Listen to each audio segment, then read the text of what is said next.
افسر سلطانہ کے افسانے۔ بسم اللہ الرحمن الرحیم۔ افسر سلطانہ کے افسانے کے نام سے میں ایک یوٹیوب چینل بنا رہی ہوں۔ اس چینل میں افسر سلطانہ کے وہ تمام افسانے جو انہوں نے لکھے، میری پوری کوشش ہوگی کہ انہیں میں اپنی آواز دوں۔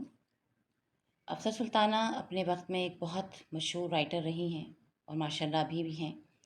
بہت خوبصورت لکھتی ہیں اور خاص کر ایسے موضوعات پر لکھتی ہیں کہ جس میں خواتین اکثر قلم اٹھاتے ہوئے ہچکچاتی ہیں، لیکن افسر سلطانہ نے بڑے ہی جرأت مندانہ طریقے سے ان تمام موضوعات کو اپنے قلم کے ذریعے عوام تک پہنچایا ہے۔ آپ اپنے نام سے اور اپنے کام سے دونوں ہی باتوں سے پہچانی جاتی ہیں۔ ایک بہت اچھی استاد بھی رہی ہیں، کافی عرصے تک سر سید یونیورسٹی میں انگلش کی ہیڈ آف ڈپارٹمنٹ رہیں، اور ایک اچھی ہومیوپیتھک ڈاکٹر بھی ہیں۔ جتنی شفا لوگوں کے ذہنوں کے لیے آپ کے افسانوں میں ہے، اللہ تبارک و تعالیٰ نے اتنی ہی شفا آپ کی دواؤں میں بھی ڈالی ہے، اور اتنی ہی مٹھاس ان کے لہجے میں بھی ہے۔ میری یہ کوشش ہوگی کہ زیادہ سے زیادہ ان کے افسانے جو ہیں وہ میں آپ کی نظر کر سکوں۔ جس طرح آپ لوگوں نے پرنٹ میڈیا پر ان کے افسانوں کو پذیرائی دی ہے، مجھے امید ہے کہ سوشل میڈیا کے اس چینل پر بھی آپ ضرور ان کے افسانوں کو پذیرائی دیں گے، اور ضرور اپنے کمنٹس بھی دیں گے، ہمیں بتائیں گے کہ کس طرح اسے امپروو کیا جائے اور زیادہ اچھی طرح سے بیان کیا جائے۔ امید ہے کہ یہ چینل آپ لوگوں کی ایک جو دیرینہ خواہش تھی کہ افسر سلطانہ کے افسانے جو ہیں وہ ایک جگہ کیے جائیں، تو اس کو ضرور تھوڑا بہت پورا کرنے کی کوشش کروں گی۔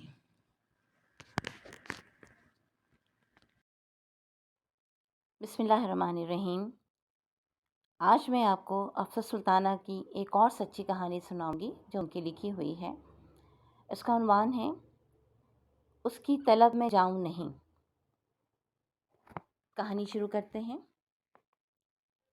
ساری لڑکیاں بیاہی جائیں گی، بچے ہوں گے، میاں ناز پرداریاں اٹھائیں گے، سسرال والے صدقے ہوں گے، پر ہماری آمنہ؟ جہاں بیگم نے ٹھنڈی سانس کا لمبا سا ڈورا کھینچا۔ دوسروں کی خدمتوں میں زندگی بتائے گی۔ جھل مل کرتے کپڑے اور زیورات ہماری بھتیجی کی قسمت میں نہیں۔ جہارا بیگم قفگی سے دیگچیاں رگڑتی ہنستی مسکراتی آمنہ کو دیکھا اور تیز آواز کرتے ہوئے اسے پوری طرح جھنجھوڑ ڈالا۔ میں پوچھتی ہوں آمنہ، تجھ سے کس نے کہا تھا کہ صفیہ کی لونڈیا کو لے کر کمرے میں گھس جا؟ کیسا اچھا رشتہ ہاتھ سے نکلا ہے، کیسی معمولی شکل ہے زینب کی، آنکھیں بھی چھوٹی، ناک بھی چپٹی، پر تجھ پر حنیف کی ماں کی نگاہ پڑتی تب بات بنتی نا۔ وہ جھلا کر پاندان کے پاس جا بیٹھی۔ آمنہ پر اثر جو نہیں ہو رہا تھا۔ ارے بیٹی، وہ ذرا نرم پڑ گئیں۔ تم تو غائب ہی ہو گئیں سرے سے۔ ارے خدمت ہی کرنا تھی تو پانی کا جگ لے کر کھڑی ہو جاتی، سونف چھالیاں بانٹ دیتی، کم سے کم سب کی نگاہ میں تو رہتی۔ کیسی چاند سی صورت ہے آمنہ تیری پر۔ ایک ٹھنڈا سانس لے کر وہ اس کے گورے گورے نرم ہاتھوں کو دیکھنے لگی۔ تو نے اپنے نصیبوں کو اپنے ہاتھوں سلایا ہے، کیسے سمجھاؤں تجھے؟ وہ پھر گرم ہونے لگی۔ 25 سال کی ہو جائے گی اس دسمبر میں۔ جہاں آرا نے حساب لگاتے ہوئے دانت پیس کر آمنہ کے ہاتھوں سے دیگچی چھین لی۔ سن رہی ہے نا تو؟ 25 سال کچھ ہوتے ہیں آمنہ۔ حنیف کی تنخواہ 3000 روپے، پھر اوور ٹائم بھی الگ۔ زینب کی ماں بتا رہی تھی حنیف کی ماں کو گھریلو اور سادہ لڑکی کی تلاش ہے۔ اب میں اتنی کم ظرف تو نہیں ہو سکتی نا کہ تمہیں ان کے سامنے لے جا کر کھڑی کر دوں کہ شکل سے لے کر عادت تک میری بھتیجے کا کوئی مقابلہ نہیں۔ چھوڑو تائی اماں، تم ہی تو کہتی ہو جوڑے اوپر بن جاتے ہیں، پھر زینب کے نصیب کا آدمی مجھے کیسے مل جاتا؟ آمنہ کو جہاں آرا کی عجیب و غریب دکھ زدہ صورت پر بے اختیار ہنسی آ گئی۔ تو ہنس کر میری جان نہ جلایا کر آمنہ۔ جہاں آرا بیگم کا غصہ کسی صورت کم نہ ہو رہا تھا۔ اتنی بے عقل ہے تو، مجھے اندازہ نہ تھا۔ خدمت گزار تو ہی رہ گئی یہ ساری دنیا کے دکھوں کو بانٹنے کے لیے۔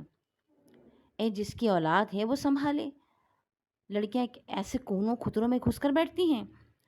تائی اماں بامشکل اس نے ہنسی ضبط کی۔ صفیہ خالہ بہت پریشان تھیں۔ 104 درجے بخار تھا ان کی منی کو۔ میں نے سوچا ذرا ادھر ادھر گھومیں گی، دل بہل جائے گا۔ میں نے کہہ دیا آپ باہر جان پہچان کی عورتوں سے مل لیں۔ تو باہر کی عورتوں سے ملنے میں اتنی دیر لگتی ہے کہ تقریب کا سارا وقت ہی گزر جائے۔ صفیہ کو تو میں جانتی ہوں، سدا کے شوقین ہیں ہنسنے بولنے کی۔ تائی صفیہ خالہ کی جان پہچان کی بہت سی عورتیں تھیں، مجھے تو سوائے تمہارے کوئی بھی نہ جانتا تھا۔ ان کے بار بار کہنے پر وہ آہستہ سے بولی، تو نہ جانتا پہچانتا زینب کو بھی حنیف کی ماں کون سا جانتی تھی، بس شکل پسند کی اور پہنچ گئی ماں کے پاس۔ ارے تو بھی ادھر ادھر گھوم لیتی۔ اچھا ایمان سے بتا، تیرا اور زینب کا کوئی مقابلہ ہے؟ ارے وہی زینب جس سے پچھلے سال ملی تھی حمیدہ کے ہاں میلاد میں۔ تائی اماں وہ کام نمٹا کر دولار سے ان کے کندھے سے لگ گئی۔ ایک بات کہوں؟ وہ قناعت اور صبر و شکر کا پرندہ پھر ہنس دی۔ چلو چھوڑو پھر تم ناراض ہو جاؤ گی، چلو چھوڑو پھر تم ناراض ہو جاؤ گی۔ وہ رک گئی۔ کہہ دے کم وقت، کہہ دے، دل کی دل میں نہ رکھ۔ انہوں نے پیشانی پر بل ڈال لیے۔ تائی تم ہی یہ بات 1000 بار کہہ چکی ہو کہ روپ کی روئیں بھاگ کی کھائیں۔ چل مردار، جہارا بیگم نے اسے دور کرتے ہوئے کہا، جا ہنڈیا چڑھا دے، تجھ سے کچھ کہنا اپنا دماغ ہی چٹوانا ہے۔ اور دیکھ تو میری باتیں دہرانے نہ بیٹھ جایا کر، بعض باتیں کچھ اور موقعوں کے لیے ہوتی ہیں۔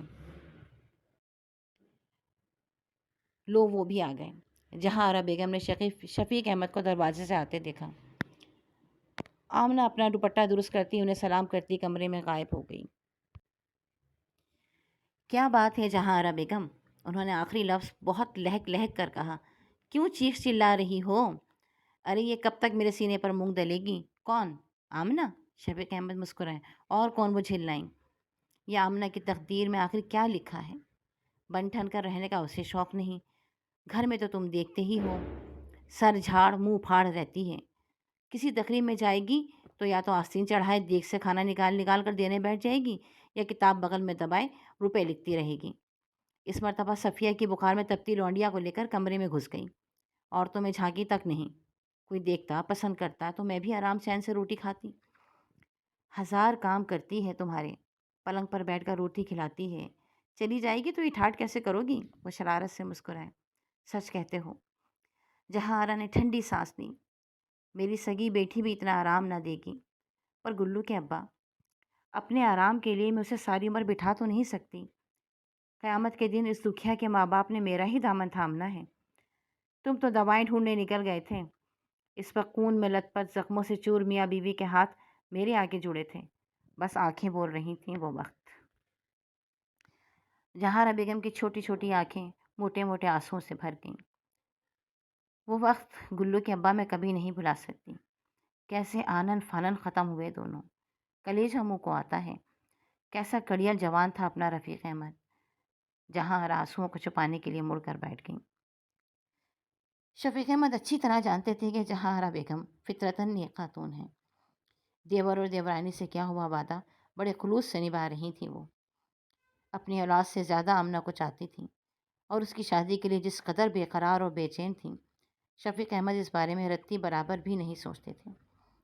اچھا حقہ تو منگواؤ جہارا بیگم، بڑی طلب ہو رہی ہے۔ انہوں نے بات کا موضوع بدلا۔ آمنہ جہارا بیگم کی آواز سے پہلے ہی مسکراتی ہوئی حقہ لے آئی۔ ہماری بیٹی کو ہمارا کتنا خیال ہے۔ انہوں نے پیار سے بھتیجی کے سر پر ہاتھ رکھا۔ آمنہ ان کی بات کے جواب میں ہنستی ہوئی چائے بنانے چلی گئی۔ کیسی پیاری شکل ہے، پر نصیب اب تک نہیں جاگا۔ جہارا بیگم اس کے جانے کے بعد شفیق احمد سے پھر وہی قصہ لے بیٹھی۔ اپنے بیٹے سے کر لو نا۔ شفیق احمد نے جہارا کی بات کے جواب میں سکون سے حقے کو منہ لگاتے ہوئے خود کو گڑگڑ میں گم کر لیا۔ شاہد، تم نے لاڈ میں پہلے 2 تو بگاڑ دیے۔ آمنہ اچھی طرح تربیت دے لی۔ شفیق احمد نے حقے کے بہت سے کشلے ڈالے۔ ذرا تھوڑے انگارے اور ڈلواؤ، اب بس بھی کرو۔ جہارا بیگم نے حقہ اپنی طرف کھینچ لیا۔ کب تک اس کم وقت پر ساس بجاؤ گے؟ ساس تو ہمارا اپنا بج گیا جہارا بیگم، جس دن تم ہمارے پلے بندھی تھیں۔ شفیق احمد کھلکھلا دیے۔ مذاق نہ کرو گلو کے ابا، مجھے بڑا ہال آتا ہے، پتہ بھی ہے اس دسمبر کو 25 سال پورے کر لے گی آمنہ۔ بے وقوف 25 سال تو آج کل یوں گزر جاتے ہیں، وہ لگتی تو 20 کی بھی نہیں۔ مجھے بڑا ہال آتا ہے، پتہ بھی ہے